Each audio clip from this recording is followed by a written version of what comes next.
swiping, swipe, I spiding. She diking. I had to come right back like double back and rerun. What's going on, guys? My name's Elisha. Welcome back to Goal. This is where we discuss everything in the world of football from the past week. And this week, we are back in international football. All the players, well, most of the players at least, are back with their home teams, their home countries' teams. Anyways, this is the international break. We're going to go through some of the scores of the Nations League and other friendlies that's been happening this week. Also, there's other things in the world of football happening this week. There wasn't much of it, but we're going to go through it anyways. And first up, Portugal beat Poland 3-2 this week. Cristiano Ronaldo stayed back with Juventus, but Portugal obviously didn't miss him. I mean, Poland has always been a tough team to beat wherever they play, whether it's on the World Cup or in friendlies. They always play tough, but Portugal was able to get that W without Ronaldo anyways. But Croatia looks like they've been struggling ever since the World Cup final. I mean, is it just depression or something? Do they feel like we got to the finals, we didn't win this? You know, the Euros are in 2 years, blah, blah, blah. Next World Cup is in another 4 years. They're just like, oh, come on, man. Like, we're not on this right now. So they drew to England 0-0. And I'm not understanding how you make it from being in the World Cup final to losing to Spain. What was it, 6-0 or 6-1? And then now getting a draw with England 0-0. Not that England is a bad team, but you know, we expect a team that got to the World Cup final to be, you know, on their stuff. I mean, this is still the Nations League. It's not a big competition. It's very new. But at the same time, competitors got to compete. If you're playing football, you're here to play. Pick one. Come on, Croatia, get back on it. All right, shake off the World Cup L and get back to trying to win some trophies. And another team that's been doing bad for a while now got eliminated in the World Cup by South Korea. Germany lost to Netherlands 3-0. Netherlands are slowly picking themselves back up. I mean, they've been doing bad for a while now, and they're kind of switching places with Germany right now. I mean, beating them 3-0, that's a result.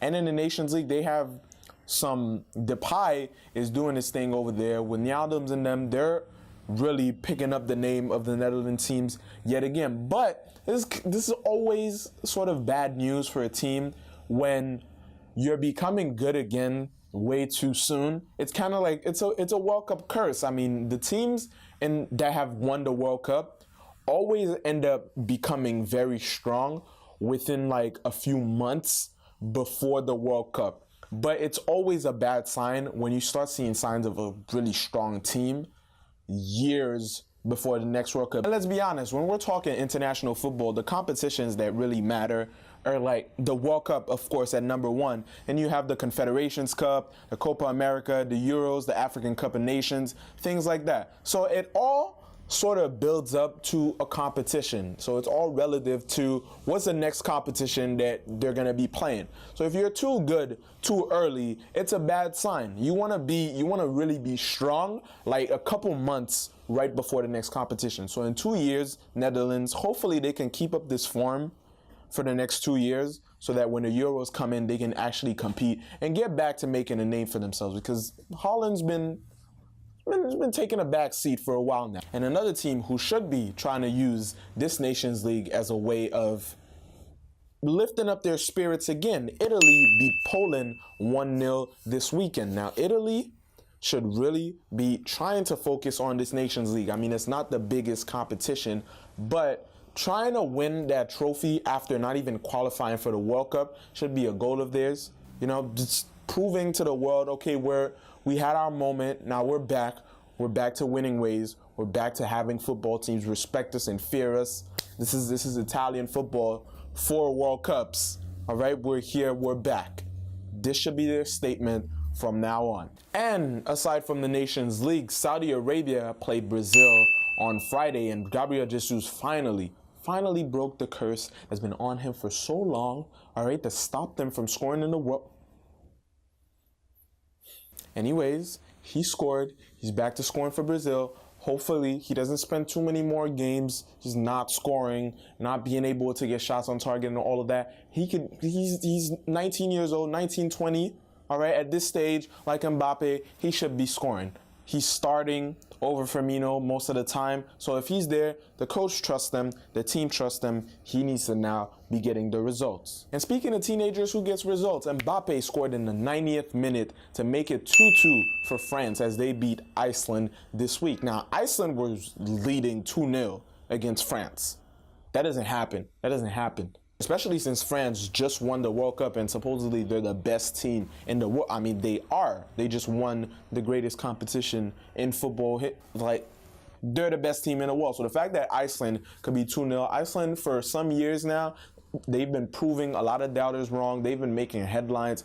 Hopefully, as time goes on and their programs, their football program straightens, maybe they can actually start to compete at a higher level and really beat those teams when it counts. I mean, the Euros, they shocked everyone in the last Euros and eliminated England. They ended up losing further on into the competition. But who knows, in 2 years in the next Euros, they could actually pull off a Leicester. Like, pulling off a Leicester is just general term for being that underdog and just nobody expects to win and actually wins the whole competition. And I would love to see that happen, because when those small teams are bringing back, it gives everybody else a bit of confidence. Like, oh, we can do that. We don't have the most expensive players. Right? Our players are not playing for Real Madrid and United and Barca and all of that. But, you know, we have the basics down. We have the gas in the tank. We have the work ethic, so we can actually make it far and compete with anybody else in the world. And also this week, the shortlist for the Ballon d'Or was announced, which wasn't really short. It's like 30 players, but I guess it's a preliminary shortlist for the Ballon d'Or. Now, the ceremony is in a couple months in December, so from now until then, they're gonna cut it up, you know, from time to time, and then in the end, there's going to be 3 finalists, and of course, only one person can win the whole thing. But right now, there's 30 players. Any of them could be the next Ballon d'Or winner. But we kind of know that it's probably going to be Modric. It probably is. I mean, he won the 2 best ones before, so it's probably going to be Modric. But let's go through the nominees right now anyways. All right, so pay attention, because I'm going to do this fast. Aguero, Alisson, Bale, Benzema, Cavani, Courtois, Ronaldo, De Bruyne, Firmino, Godin, Griezmann, Hazard, Isco, Kane, Kanté, Lloris, Mandzukic, Mane, Marcelo, Mbappe, Messi, Modric, Neymar, Oblak, Pogba, Rakitic, Ramos, Salah, Suarez, Varane. 30. So yes, those are the 30 players right now that could potentially win the Ballon d'Or. As I said, it's probably going to be Modric. It's either going to be Modric or Messi or Ronaldo or Salah. It's not likely Salah, because it still kind of counts what you do from now until the 2018 season. And those other guys have kind of beaten Salah to it. He's kind of been cold the beginning of this season. Didn't play much in the World Cup. Didn't do much in the World Cup. Scored 1 penalty goal. So I'm predicting right now it's going to be Messi, Ronaldo, and Modric as finalists. And Modric is going to win it, which is, I think, is incredible. The fact that he just won the best player in the World Cup, the best player in Europe, FIFA's Men's Player Award, and now is about to beat Messi and Ronaldo to the Ballon d'Or. Like, that's incredible. The fact that he's history. He's written his name. He's like one of the GOATs. Well, not exactly one of the GOATs, because in football, although it's really unfair, you can't really call yourself like one of the greatest of all time unless you've won a World Cup. He has his chance, and it's very unlikely that he's ever gonna reach a World Cup final again with Croatia. But you need that World Cup win. But anyways, right now we're talking strictly present time. Modric is just on another level. Like, you can't mess with him right now at all. In other news this week, and it was announced that Thierry Henry is back in Monaco, but now he's actually the head coach of the team. He was an assistant coach at Belgium, the international team, which made things kind of awkward when they faced France in the semifinals of the World Cup. But now he's in Monaco and he's officially coaching the team, and I'm excited to see the things that he can bring, and hopefully, I'm not saying hopefully, but I want to see if he can actually make the team compete with PSG in the top of League One and what they can do in the Champions League. Also, I'm excited to see that. I mean, they just won the league a couple of years ago.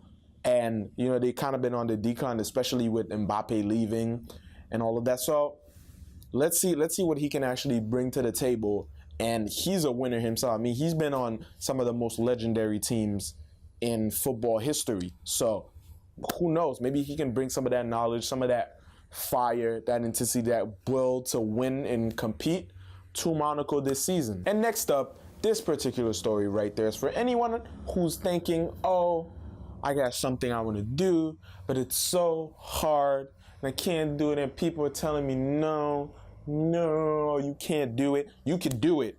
Usain Bolt this week just scored his first goal ever as a professional footballer. Happened so close together. Usain Bolt now brings it down and hits it. Yes, Usain Bolt, Jamaican Usain Bolt, the runner, the Olympic champion Usain Bolt just scored his first goal in football. This is dreams come true. All right, he said he would do it. He got his trial thing probably because he's a celebrity with Dortmund a while back, but that doesn't matter. All right, he's working now. He's actually on a team. He's actively playing football, and who knows, his dream of playing for Manchester United one day might actually not be such a dream. It could actually be a real. I mean, anything is as real as you want to work for it. You know, you willing to put in the work, putting the time, being patient, and eventually that it's up to you. So I can't wait for that day when he actually realizes that dream and plays for United. It's all about putting in the work, making it happen. And now scoring that first goal is just one more step towards achieving that dream. And finally, some news resurfaced of the whole Messi Manchester City thing coming back right now. And it said that Messi actually turned down 3 times his salary at Barca from Man City. They actually offered him to be paid 3 times as much as Barca was paying them, and he declined. And when things like that come out, it's kind of like you want to say, oh, Messi is such a loyal player. Of course, he wants to stay with one team. He doesn't want to just leave for the money. Yeah, all of that. But then again, you can't help but, you know, I can't help but be one of these people that somehow brings Ronaldo into the conversation and says, well, you know, Ronaldo just left to Juventus. You know, he played in Portugal. He played in the Premier League before. Ronaldo's out. He's just checking off a list, and he's probably going to end up in the MLS at some point, which is like that. Not that I'm comparing the MLS to all these other leagues, but he's like traveling. He's going and he's knocking down different challenges, and which is like Messi shouldn't aspire to just whatever Ronaldo does. He's going to try to emulate it or do something like that to shut the critics down, because there's always going to be critics anyways.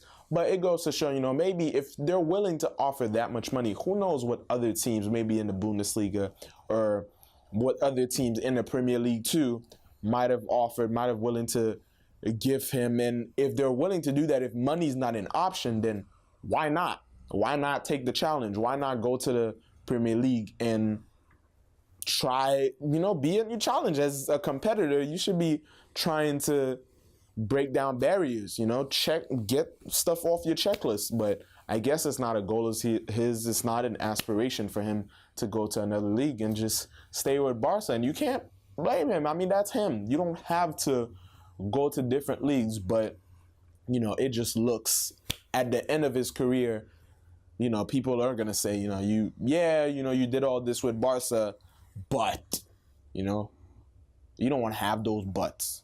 You know, butts, you know, some butts are good. Not those butts. But that's pretty much it for this week. A lot of international football, obviously, not much else going on in the world of football. But you guys should be still tuning into those games. Also, this week, should be looking forward to England versus Spain, which is going to be a solid game for sure. And also France versus Germany. 2 beautiful games. Also, loads of other games. Women's football, if you're into that. I'm trying really to get into that right now.